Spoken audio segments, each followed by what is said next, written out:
أعوذ بالله من الشيطان الرجيم. لن ينال الله لحومها ولا دماؤها ولكن يناله التقوى منكم. كذلك سخرها لكم لتكبروا الله على ما هداكم وبشر المحسنين. إن الله يدافع عن الذين آمنوا إن الله لا يحب كل خوان كفور.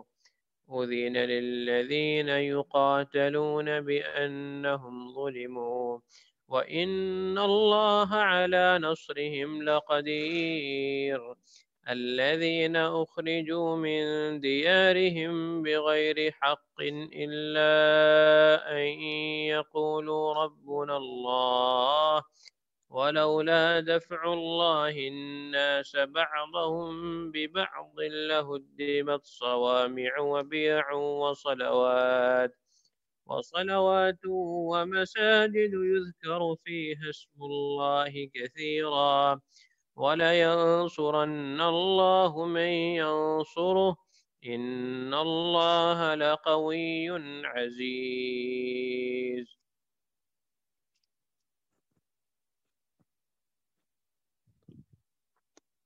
السلام علیکم ورحمۃ اللہ وبرکاتہ۔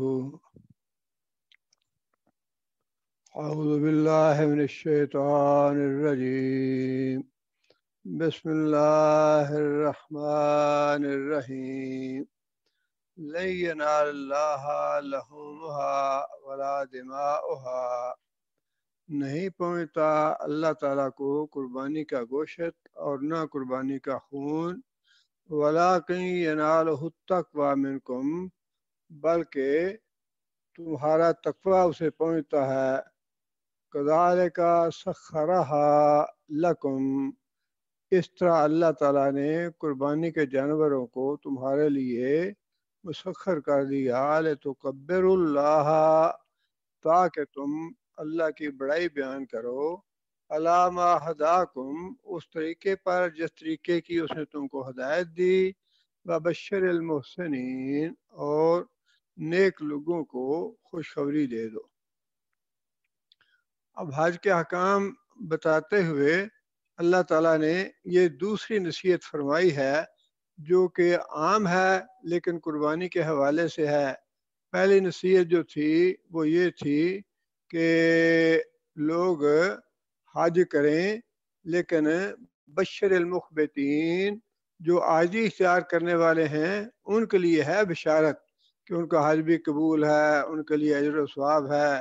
اور پھر فرمایا کہ وہ عاجزی، جب اللہ کا ذکر کیا جاتا ہے تو ان کے دل کانپ جاتے ہیں، صبر کرنے والے ہیں جب ان کو مصیبت پہنچتی ہے، نماز پڑھنے والے اور اللہ کی راہ میں خرچ کرنے والے، یہ جو عاجزی اختیار کرنے والے ہیں ان کے بارے میں فرمایا کہ ان کا حج قبول ہے، ان کے لیے بہت زیادہ اجر و ثواب ہے۔ اب حج کے حوالے سے ہی حج کے مسائل اور احکام بتاتے ہوئے دوسری جو نصیحت اللہ فرما رہے ہیں وہ یہ ہے کہ اللہ تعالیٰ کے ہاں تمہارا حج یا تمہاری قربانی قبول کس طرح ہوگی؟ وہ اس طرح ہوگی کہ جب خالص اللہ کی رضا کے لیے تم نے قربانی کی یا حج کیا۔ زمانہ جاہلیت میں جب لوگ قربانی کرتے تھے تو جب بتوں کے سامنے، بتوں کے لیے قربانی کرتے تو گوشت جو تھا وہ بتوں کے سامنے رکھ دیتے اور خون جو تھا وہ بت کے اوپر لتھیڑ دیتے، اور جو قربانی حج کے لیے کرتے اس کا گوشت وہاں بیت اللہ کے سامنے رکھتے اور اس کا خون جو تھا وہ بیت اللہ شریف پہ لگا دیتے۔ ویسے تو اللہ تعالیٰ نے اس جہالت کی تردید فرمائی ہے، لیکن ساتھ یہ بات واضح فرما دی کہ حج اور قربانی قبول اس آدمی کی ہوگی جو خالص اللہ کی رضا کے لیے کرے گا۔ یہ ہے تو حج کے حوالے سے یا قربانی کے حوالے سے، لیکن جتنے بھی نیک اعمال ہیں سب کے لیے قبولیت کی بنیادی شرط جو ہے وہ یہی ہے کہ وہ کام اللہ کی رضا کے لیے کیا جائے اور اللہ کی خوشنودی حاصل کرنے کے لیے کیا جائے. یہ دونوں چیزیں جو ہے نا اہم ہیں. ایک تو اعمال کی ظاہری شکل و صورت وہ بھی سنت کے مطابق ہونی چاہیے، اور دوسرا جو اس کا باطن ہے اس عمل کا وہ بھی خالص ہونا چاہیے اللہ کے لیے. یہ دونوں چیزیں علماء نے لکھا ہے کہ قیامت کے دن جب اعمال کا وزن کیا جائے گا تو یہ دونوں چیزوں کا وزن کیا جائے گا. صرف ظاہری اعمال کا مثال کے طور پہ نماز پڑھی ہے، ایک نماز کی عملی شکل ہے جسے ہم ظاہری کہہ سکتے ہیں، لیکن ایک اس کا باطنی جز بھی ہے، اور وہ ہے کہ انسان نے کس قدر خلوص کے ساتھ، کس قدر اللہ کی رضا حاصل کرنے کے لیے اور کتنے تقوی کے ساتھ وہ نماز پڑھی ہے.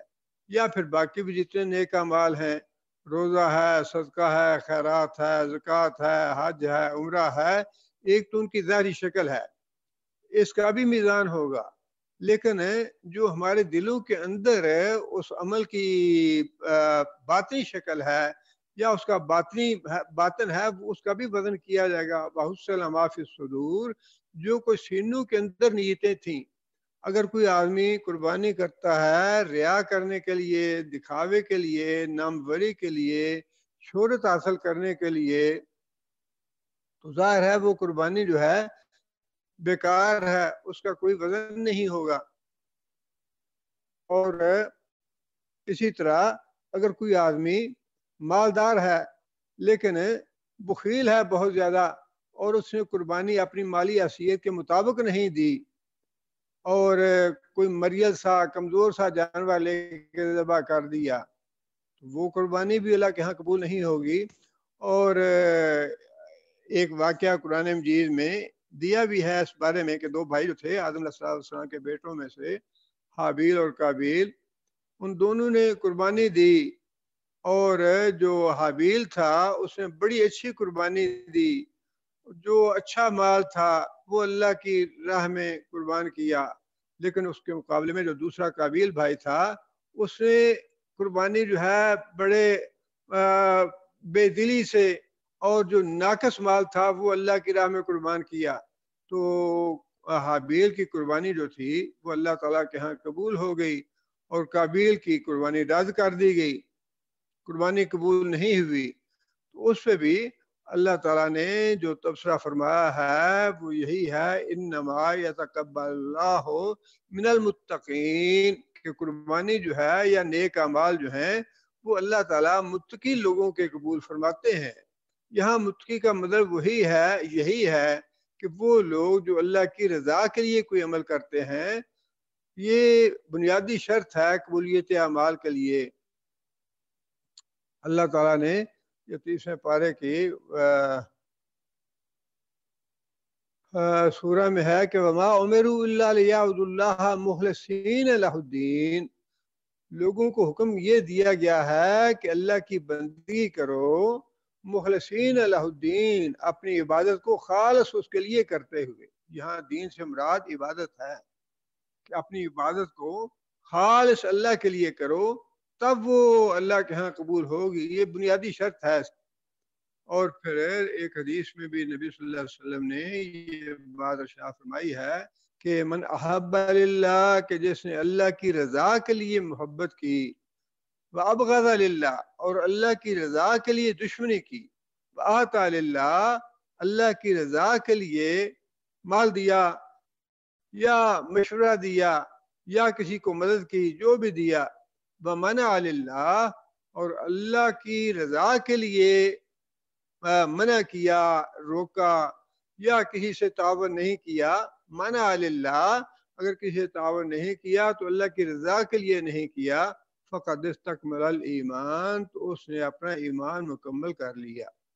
جس کا مطلب یہ ہے کہ ایمان کی تکمیل جو ہے نا وہ اللہ کی رضا سے ہوتی ہے، اور اعمال کی جو قبولیت ہے وہ بھی اللہ کی رضا سے ہوتی ہے. اس کے مقابلے میں بڑی احادیث ہیں، بڑی معروف ہیں، کہ جو آدمی خاص طور پہ جو دکھاوا ہے نا، وہ تو معمولی سا بھی آ جائے، یا ناموری یا شہرت، بڑی معروف حدیث ہے جہاد کے بارے میں. آدمی نے کہا یا رسول اللہ میں جہاد کرنا چاہتا ہوں لیکن کچھ اس میں دنیا کا مال حاصل کرنے کی نیت بھی ہو تو اس کے بارے میں کیا حکم ہے؟ فرمایا کہ اس کے لیے کوئی اجر و ثواب نہیں ہے. دوبارہ پھر پوچھا، بلکہ بعض دوسری حدیثوں میں آتا ہے کہ صحابہ نے اسے کہا کہ ذرا دوبارہ پوچھ لو، ممکن ہے تم اپنی بات اچھی طرح نہیں کر سکے، ممکن ہے اس کی کوئی گنجائش ہو. پھر اس نے دوسری دفعہ سوال کیا. نبی صلی اللہ علیہ وسلم نے فرمایا کہ ایک رسی بھی اگر لینے کی نیت ہے، مطلب یہ ہے معمولی سا دنیاوی مفاد بھی ہے اگر نیک عمل میں، میرا نام نمود ہو جائے، لوگ مجھے اچھا کہیں، مجھے واہ واہ کہیں، سبحان اللہ کہیں، ماشاء اللہ کہیں. آج کل یہی کچھ ہو رہا ہے، یہ جو ہے نا سوشل میڈیا پہ اور جو کچھ یہ آتے ہیں بس اس پہ یہی کچھ ہے، ماشاء اللہ، سبحان اللہ، واہ واہ، بہت اچھا ہے، خوب ہے جی. یہ ساری باتیں جتنی بھی ہیں نا یہ انسان کے اعمال کو برباد کرنے والی ہیں. وہی بات ہے کہ فرمایا کہ جس آدمی کی معمولی سی بھی نیت ہے نا دنیاوی مفاد کی، اس کو جہاد کا کوئی ثواب نہیں ملے گا. اور پھر بہت سی احادیث میں نبی صلی اللہ علیہ وسلم نے بہت ڈرایا ہے اس طرح کی ناموری یا شہرت یا دنیاوی مفاد سے، اور فرمایا کہ یہ ریا ہے، شرک اصغر ہے، اور یہ شرک ریا جو ہے اس طرح انسان کے دل میں داخل ہوتا ہے.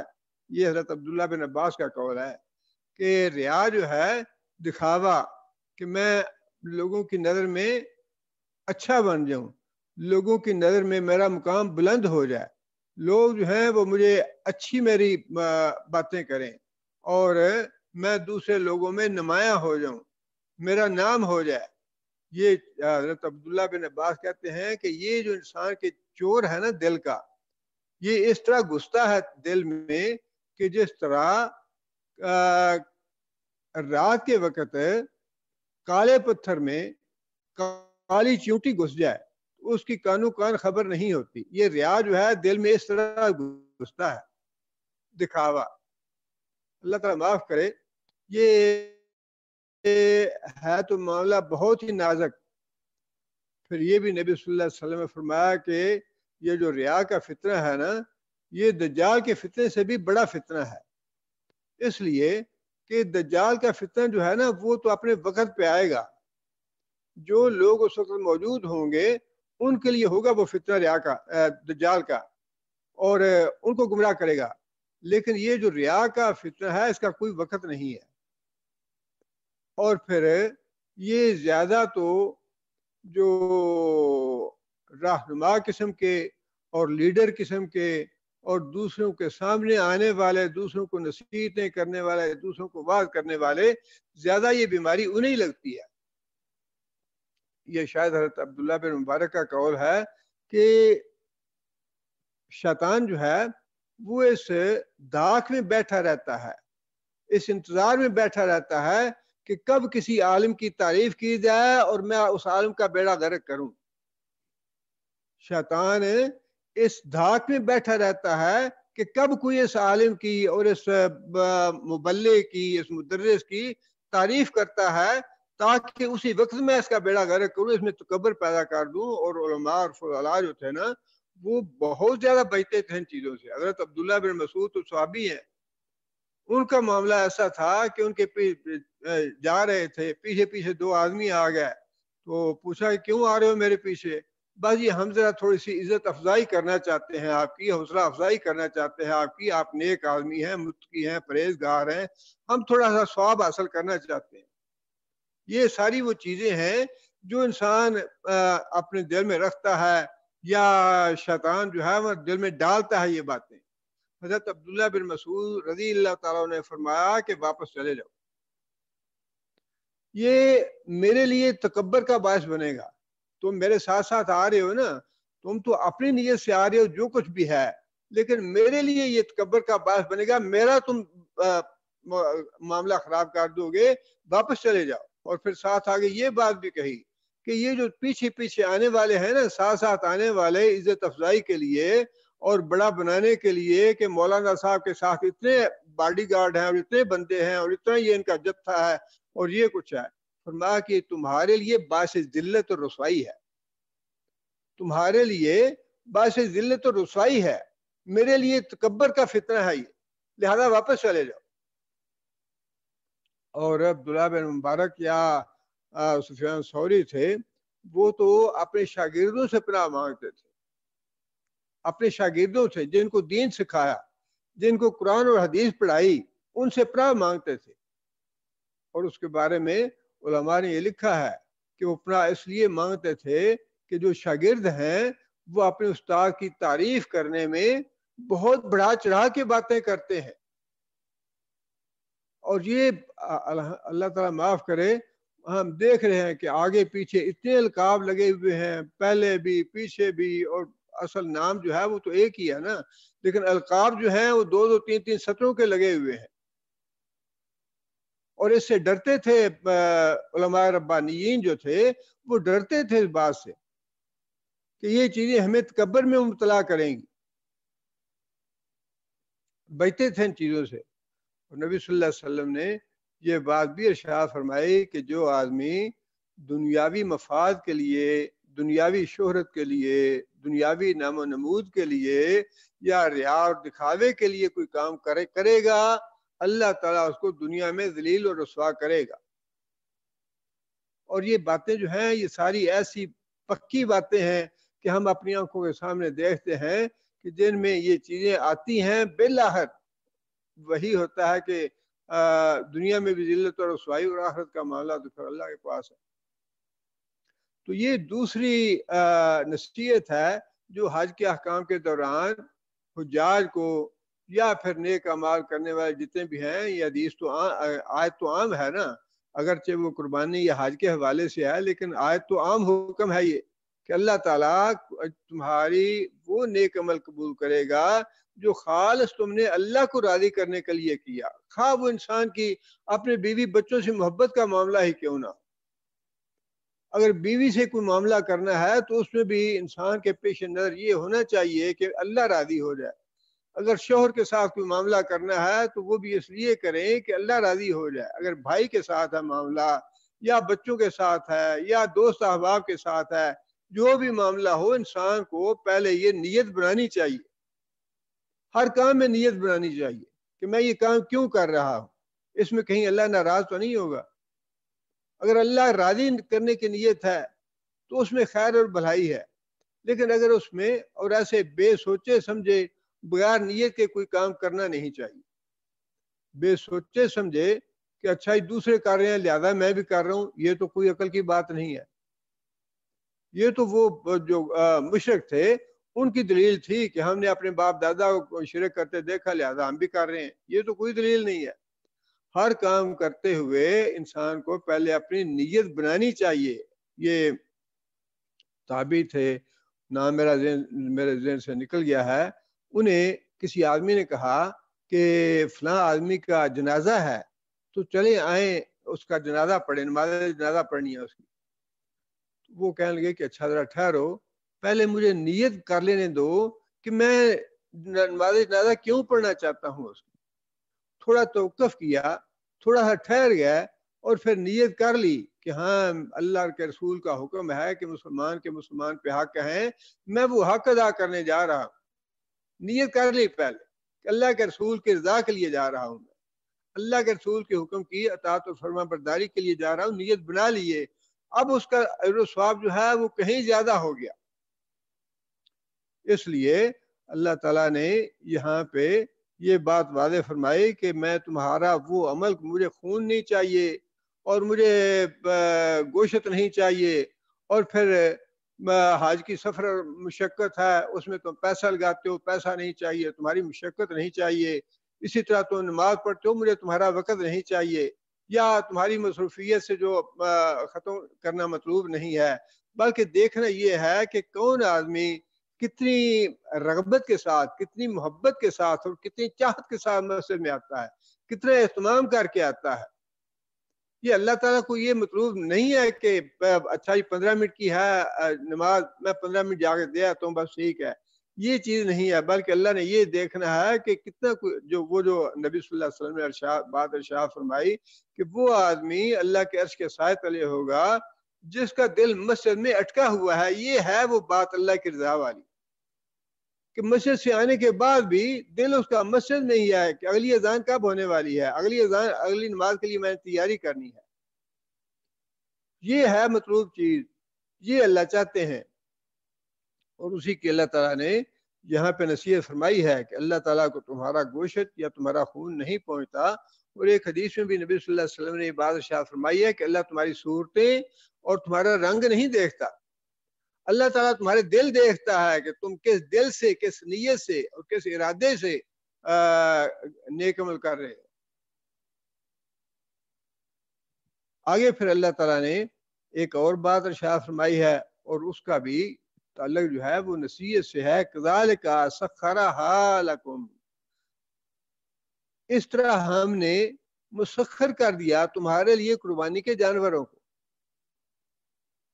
سخرھا، اللہ نے قربانی کا جانور مسخر کیا.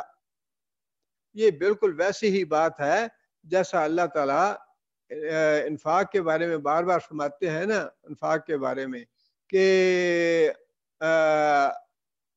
یا ایھا الذین انفقوا مما رزقناکم، کہ خرچ کرو اللہ کی راہ میں جو ہم نے تمہیں رزق دیا. یہ ویسی بالکل بات ہے کہ یہ قربانی کے جانور جو ہیں اللہ نے مسخر کیا ہے تمہارے لیے، یہ اللہ کا احسان ہے. یہ ملکیت تمہاری نہیں ہے، جانور قربانی کے ملکیت اللہ کی ہے، اللہ نے تمہارے تابع کی ہے. اللہ اگر چاہیں تو تمہارے تابع نہ ہو یہ، اس لیے ان کے اللہ تعالیٰ کے تابع کر دینا تمہارے لیے، اس پہ بھی تمہیں اللہ کا شکر گزار ہونا چاہیے. اللہ کا شکر ادا کرو کہ اس نے ان جانوروں کو تمہارے مسخر کر دیا، تابع کر دیا، اور تم ان کی قربانی دیتے ہو. اگلی بات یہ ارشاد فرمائی لِتُكَبِّرُوا اللَّهَ عَلَىٰ مَا هَدَاكُمْ، اور پھر اللہ نے تمہیں نصیحت فرمائی ہے کہ اللہ کی بڑائی بیان کرو جب تم ان کو قربان کرو اللہ کی دی ہوئی ہدایت کے مطابق. اب ایک یہ ہے کہ اللہ تعالیٰ کی تکبیر جو ہے وہ کس طرح بیان کرنی ہے. قربانی کرتے ہوئے تو فرما دیا کہ بسم اللہ، اللہ اکبر، یا صرف اللہ اکبر، یہ بات کہو. اللہ کی تکبیر جو ہے وہ زبانی ہو گئی، لیکن اس کا جو دوسرا مفہوم ہے وہ بھی ذہن میں رہنا چاہیے کہ جس کو ہم بڑا کہتے ہیں اس کی اطاعت کرتے ہیں. بڑائی تو قائم ہی تب رہتی ہے. اب مثال کے طور پہ بڑا بھائی ہے، اب چھوٹے ہیں بھائی اس کے. اب اگر بڑا بھائی چھوٹے بھائی کو کوئی بات کہے، کوئی حکم دے، اور چھوٹا بھائی بات نہ مانے تو بڑے بھائی کی بڑائی تو ختم ہو گئی. اگر چھوٹا بھائی جو ہے اطاعت نہیں کرتا، فرما برداری نہیں کرتا، تو پھر بڑائی تو ختم ہو گئی. تو بالکل یہی معاملہ یہاں بھی ہے کہ ہم اللہ اکبر کہتے ہیں، اذان میں بھی کہتے ہیں، نماز میں بھی کہتے ہیں، قربانی کرتے ہوئے بھی کہتے ہیں، اللہ اکبر کہتے ہیں. مطلب کیا اس کا کہ اللہ بڑا ہے، تو اس کا یہ زبان سے بھی کہنا جو ہے یہ بھی مطلوب ہے. اللہ اکبر زبان سے کہنا بھی مطلوب ہے، لیکن یہ بات بھی ذہن نشین رہنی چاہیے کہ بڑا کہنے کا مطلب کیا ہے. بڑا کہنے کا مطلب کیا ہے کہ یا اللہ اب ہم نے آپ کو اپنا بڑا، سب سے بڑی ذات آپ کی ہے، آپ کے سارے آپ کے نیچے ہیں، آپ کے حکم کے علاوہ میں کسی کا حکم نہیں مانوں گا، آپ کی اطاعت کے علاوہ میں کسی کی اطاعت نہیں کروں گا. جتنے بھی دنیا میں بڑے ہیں وہ سب آپ سے چھوٹے ہیں، آپ کو ہم نے سب سے بڑا مان لیا، لہذا جو دنیا میں بڑے بنے ہوئے ہیں ان کی ہم بات نہیں مانیں گے بلکہ آپ کی بات مانیں گے. یہ ہے لِتُكَبِّرُوا اللَّهَ عَلَىٰ مَا هَدَاكُمْ، کہ جس طرح اللہ تعالیٰ نے تمہیں ہدایت دی ہے کہ یہ اللہ اکبر کہو، اس میں زبانی اللہ اکبر کہنا بھی مطلوب ہے، اور پھر عملاً بھی اللہ کی کبریائی کو تسلیم کرنا، اور عملاً اللہ تعالیٰ کی بڑائی کو تسلیم کرنا، اللہ کی اطاعت اور فرمان برداری کرنا، یہ بھی تکبیر کہنے میں شامل ہے. اس لیے فرمایا کہ آگے فرمایا کہ بشر المحسنین، اور خوشخبری دے دو نیک عمل کرنے والوں کو۔ اب یہاں ویسے تو سیاق و سباق کے حوالے سے حج کرنے والے، عمرہ کرنے والے، قربانی کرنے والے وہی مراد ہیں، اور پھر قربانی کے دنوں میں جو غیر حاجی ہیں اپنے اپنے شہر میں، اپنے اپنے ملک میں، اپنے اپنے بستی میں، جب وہ حجاج کے ساتھ اپنی نسبت قائم کرتے ہیں، جو پابندیاں احرام کی وجہ سے حاجیوں پہ ہیں وہی اسی طرح کی پابندیاں عام لوگ اپنے آپ پہ لگا لیں کہ اچھا ہی جب چاند نظر آ جائے ذوالحج کا تو اس کے بعد ناخن نہیں کاٹیں گے، حجامت نہیں بنائیں گے، اور پھر جب ایام تشریق آ جائیں گے تو ہم بھی اسی طرح تکبیریں کہیں گے جس طرح حاجی تکبیریں کہتے ہیں، اور پھر جب قربانی کا دن آئے گا تو ہم بھی قربانی کریں گے جس طرح حاجی قربانی کریں گے۔ تو گویا کہ یہ بھی محسنین میں شامل ہو گیا۔ جو قربانی کرنے وہاں پہ مکہ میں حج کرنے والے لوگ ہیں وہ تو محسنین ہو گیا، ان کو بھی بنا دیا، لیکن اس کے علاوہ باقی جگہوں پہ جو لوگ حجاج کے ساتھ اپنا تعلق قائم کریں گے، حجامت نہ بنانے سے، تکبیرات کہنے سے، قربانی کرنے سے، وہ بھی محسنین میں شامل ہو گیا۔ لیکن جو آیت ہے وہ تو عام ہے، بشر المحسنین، لہذا جتنے بھی نیک کام کرنے والے ہیں، جتنے بھی خیر اور بھلائی کے کام کرنے والے ہیں، ان سب کے لیے یہ ہے حکم، یا ان کے لیے خوشخبری ہے کہ ان کو خوشخبری دے دو نیک کام کرنے والوں کو کہ ان کے لیے اللہ کی رضا بھی ہے، ان کے لیے اجر و ثواب بھی ہے، ان کے لیے جنت کی نعمتیں بھی ہیں۔ بشر المحسنین۔ آگے پھر اللہ فرماتے ہیں ان اللہ یدافع، اللہ تعالی مدافعت کرتا ہے، دفاع کرتا ہے عن الذین، ان لوگوں کی طرف سے جو ایمان لائے، جو لوگ ایمان لائے ہیں ان کی طرف سے اللہ تعالی مدافعت کرتے ہیں۔ مطلب یہ کہ چونکہ پچھلی آیتوں میں یہ بات تھی کہ کفار جو تھے انہوں نے نبی صلی اللہ علیہ وسلم کو مکہ میں آنے سے روک دیا، عمرہ کرنے سے روک دیا، حج پہ پابندی لگا دی کہ یہ لوگ مکہ میں داخل نہیں ہو سکتے۔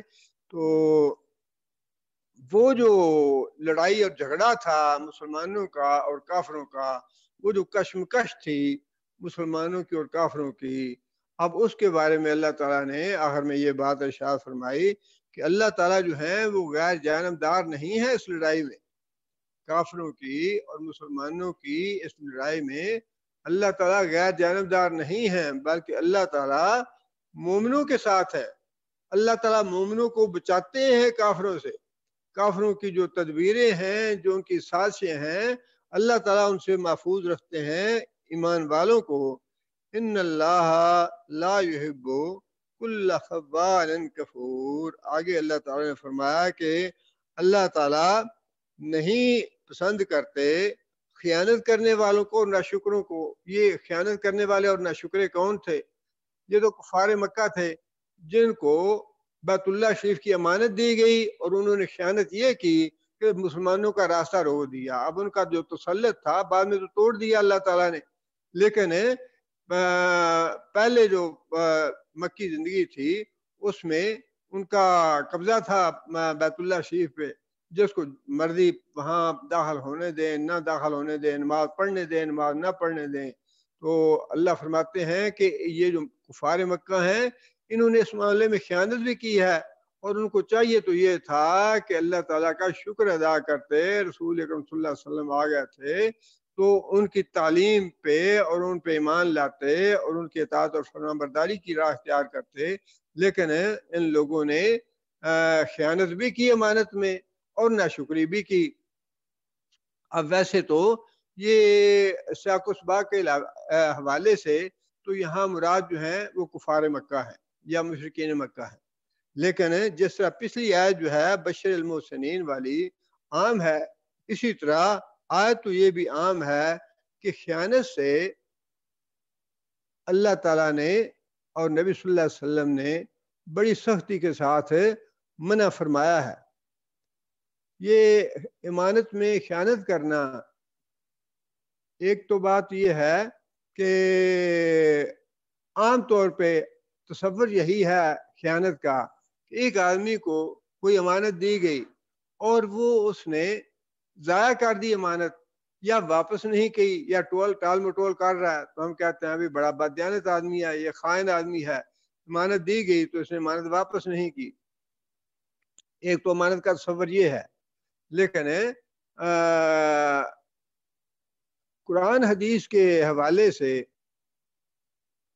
جتنے بھی احکام ہیں، انا اردنا الامانۃ علی السماوات والارض والجبال، ہم نے یہ یہاں مراد جو ہے پورے کے پورے اوامر اور نواہی ہیں شریعت کے، جو اللہ نے فرمایا نا کہ ہم نے یہ امانت جو تھی قرآن کی، یہ آسمانوں کے سامنے، زمین کے سامنے، پہاڑوں کے سامنے پیش کی، فابینا، انہوں نے انکار کر دیا، یحملنہا فاشفقن منہا، اور اس بار امانت کو اٹھانے سے ڈر گیا۔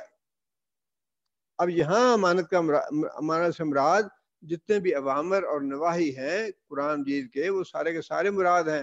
اس میں نیکی کے سارے کام آ جاتے ہیں۔ نماز پڑھنا جو ہے یہ امانت ادا کرنا، نماز نہ پڑھنا خیانت کرنا ہے۔ روزے رکھنے کا حکم ہے، جو روزے رکھتا ہے وہ امانت ادا کرتا ہے، جو نہیں رکھتا وہ خائن ہے، وہ خیانت کرتا ہے۔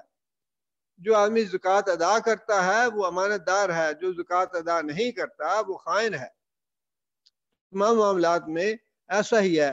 اور پھر ویسے بھی نبی صلی اللہ علیہ وسلم نے فرمایا کہ جو منافق ہے اس کی 4 علامتیں ہیں، اور ان 4 علامتوں میں سے ایک امانت یہ بھی ہے، ایک بات یہ بھی ہے کہ اس کے پاس جب امانت رکھی جائے تو وہ اس میں خیانت کرتا ہے، جب بات کرے تو جھوٹ بولتا ہے، وعدہ کرے تو عہد شکنی کرتا ہے، اور جب کسی سے معاملہ کوئی جھگڑا ہو جائے تو گالی گلوچ کرتا ہے۔ یہ 4 علامتیں منافق کی بتائی گئی ہیں۔ اور پھر نبی صلی اللہ علیہ وسلم نے امانت میں خیانت کرنے والا، اب اسی طرح یہ امانت جو ہے نا، مثال کے طور پہ یہ جو سیاستدان حلف اٹھاتے ہیں، یا جج حلف اٹھاتے ہیں، یا پھر فوج حلف اٹھاتی ہے، یا دوسرے جو ذمہ دار منصبدار اور عہدیدار ہیں وہ حلف اٹھاتے ہیں کہ ہم پابند رہیں گے نظریہ پاکستان کے، اسلام کے اور 2 قومی نظریہ کے وفادار رہیں گے، لیکن اگر وہ اس حلف نامے کی پاسداری نہیں کرتے تو وہ خائن ہے۔ وہ بھی امانت ہے، کسی چیز کا حلف لینا، خواہ وہ کہیں بھی ہو۔ اسی طرح جو کنٹریکٹ ہم کرتے ہیں کسی کمپنی کے ساتھ یا کسی ادارے کے ساتھ کنٹریکٹ کرتے ہیں، اس کنٹریکٹ کے مطابق جو آدمی کام کرتا ہے وہ امین ہے، امانت دار ہے۔ جو اس کنٹریکٹ کے مطابق کام نہیں کرتا، رشوت لیتا ہے یا اور کوئی خرابی پیدا کرتا ہے تو وہ خائن ہے، وہ خیانت کر رہا۔ اور اس کے بارے میں نبی صلی اللہ علیہ وسلم نے بڑی سخت بات ارشاد فرمائی ہے۔ نبی صلی اللہ علیہ وسلم کا ارشاد مبارک ہے کہ قیامت کے دن امانت یہ پل صراط کے دائیں ہاتھ کھڑی ہو جائے گی، اور جو صلہ رحمی ہے یہ پل صراط کے بائیں ہاتھ کھڑی ہو جائے گی، اور اس وقت لوگوں کو حکم دیا جائے گا کہ تاریکی میں سارے لوگ پل صراط سے گزریں۔ فرمایا کہ جن لوگوں نے کسی بھی امانت میں خیانت کی ہوگی، خواہ وہ اپنی ڈیوٹی میں خیانت کیا اس نے، خواہ اس نے اپنے حلف نامے میں خیانت کی ہے، بیت المال میں خیانت کی ہے، یا کسی اپنے حقوق میں خیانت کی ہے، والدین کے حقوق میں خیانت کی ہے، اولاد کے حقوق میں خیانت کی ہے، بیوی کے حقوق میں خیانت کی ہے، یا بیوی نے شوہر کے حقوق میں خیانت کی ہے، جو بھی خائن آدمی ہوگا اس کو امانت جو ہے وہ پل صراط سے پکڑ کے نیچے جہنم میں گرا دے گی۔ یہ جو دنیا کے معاملات ہیں نا، جو جس طرح شریعت نے احکام دیے ہیں، یہ تو ایسے ہیں کہ انسان بالکل نا کی سیدھ پہ چلتا رہے، سیدھا سیدھا، جیسے اللہ کے رسول نے کہا ہے، تب کہیں جا کے نجات کا راستہ ملے گا۔ ورنہ یہ معاملہ جو ہے نا بڑا سخت امتحان ہے، بڑا کٹھن امتحان ہے۔ یہ امتحان سے یہ تو اللہ تعالیٰ کی رحمت ہے، جس پہ اللہ تعالیٰ رحمت فرما دے قیامت کے دن، ورنہ جس طرح کے احکام ہیں، جو کچھ اللہ کے رسول نے فرمایا ہے، اگر اس کے مطابق سب کا امتحان اللہ تعالیٰ لینے لگیں، یا سب کا معیار جو ہے وہ اللہ تعالیٰ اسی طرح رکھیں جس طرح بتایا گیا ہے، تو شاید ہی کوئی آدمی ہو جو اس امتحان میں پاس ہو سکے۔ اس لیے اپنی طرف سے تو پوری کوشش کرنی چاہیے کہ جو اللہ تعالیٰ نے، اللہ کے رسول نے احکام دیے ہیں، انسان اس میں کوئی کسر نہ چھوڑے۔ باقی جو کسر رہ گئی اس کے لیے اللہ تعالیٰ سے دعا کرنی چاہیے کہ اللہ اپنی رحمت سے معاف فرما دے اور اللہ تعالیٰ بخش دے ہمیں۔ لیکن اپنی طرف سے تو جتنے بھی احکام ہیں ان کی پوری پابندی کرنی چاہیے اور ان پہ عمل کرنے کی کوشش کرنی چاہیے۔ فرمایا کہ ناشکرا آدمی، اس کو بھی اللہ تعالیٰ پسند نہیں کرتے، اس لیے کہ اللہ تعالیٰ کی ہزاروں نہیں، کروڑوں نہیں، لا تعداد جن کا انسان شمار نہیں کر سکتا نعمتیں ہیں انسان پہ، جن کا انسان شمار نہیں کر سکتا۔ ان تعدوا نعمت اللہ لا تحصوها، ہر انسان جو ہے جتنا بھی شکر کر لے پھر بھی وہ ناشکرا ہے۔ ہر آدمی جتنا بھی شکر کر لے پھر بھی وہ ناشکرا ہے۔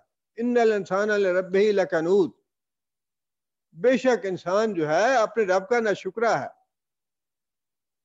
انسان ساری زندگی بھی اللہ کے حضور سجدے میں پڑھ کے گزار دے اور انسان اللہ کا شکر ادا کرتا رہے، پھر بھی انسان ناشکرا ہے، پھر بھی انسان ناشکرا ہے۔ اس لیے اس کا اللہ تعالیٰ نے فرمایا کہ انسان، یہ کافروں کی اور مشرکوں کی بات ہے کہ اللہ تعالیٰ خائن کو اور ناشکروں کو پسند نہیں کرتا، لیکن مسلمانوں کو اس معاملے میں اللہ اور اللہ کے رسول کے احکام جو ہیں ان کی پاسداری کرنی چاہیے اور پابندی کرنی چاہیے۔ آگے پھر یہ جو وہی بات ہے جو اس آیت میں اللہ تعالیٰ نے جس طرف اشارہ فرمایا ہے نا کہ کافروں کو امانت دی تھی، یہ ان کا قبضہ تھا بیت اللہ شریف پہ، تو انہوں نے خیانت کی ہے، امانت کا حق ادا نہیں کیا۔ امانت یہ تھی کہ سب کسی پہ یہ دروازے بند نہ کرتے، کسی پہ پابندی نہ لگاتے۔ اور پھر ناشکرے کا مطلب بھی یہی ہے کہ ان کو شکر ادا کرنا چاہیے تھا کہ اللہ تعالیٰ نے اپنے گھر کی پاسداری اور اپنے گھر کی نگہبانی کا ان کو دیا تھا، اعزاز بخشا تھا، لیکن انہوں نے اللہ کی ناشکری کی، شکر ادا نہیں کیا۔ اب پھر وہی جو کشمکش تھی نا مسلمانوں کی اور کافروں کی، اب اس کے بارے میں اللہ تعالیٰ نے اگلی آیت میں یہ بات ارشاد فرمائی ہے کہ چونکہ انہوں نے حق شکر ادا نہیں کیا، حق امانت ادا نہیں کیا، لہٰذا اب ہم تمہیں اجازت دیتے ہیں اس بات کی کہ تم ان کے خلاف جہاد کے لیے نکلو، اس لیے کہ انہوں نے حق امانت ادا نہیں کیا، حق شکر ادا نہیں کیا۔ اس لیے اذن للذین یقاتلون بانہم ظلموا، اب اجازت دی جاتی ہے ان لوگوں کو جنہیں قتل کیا گیا، بانہم ظلموا، اس لیے کہ ان پہ ظلم کیا گیا ہے، وان اللہ علی نصرہم لقدیر، اور بے شک اللہ تعالیٰ ان کی مدد کرنے پہ پوری طرح قادر ہے۔ یہ اب ایک الگ مضمون ہے اور بڑا وسیع مضمون ہے، انشاءاللہ اس کے بارے میں اگلے درس میں بات ہوگی۔ اللہ تعالیٰ سے دعا ہے کہ اللہ تعالیٰ ہمیں سمجھنے کی اور عمل کرنے کی توفیق عطا فرمائے۔ سبحان ربک رب العزت عما یصفون وسلام علی المرسلین والحمد للہ رب العالمین۔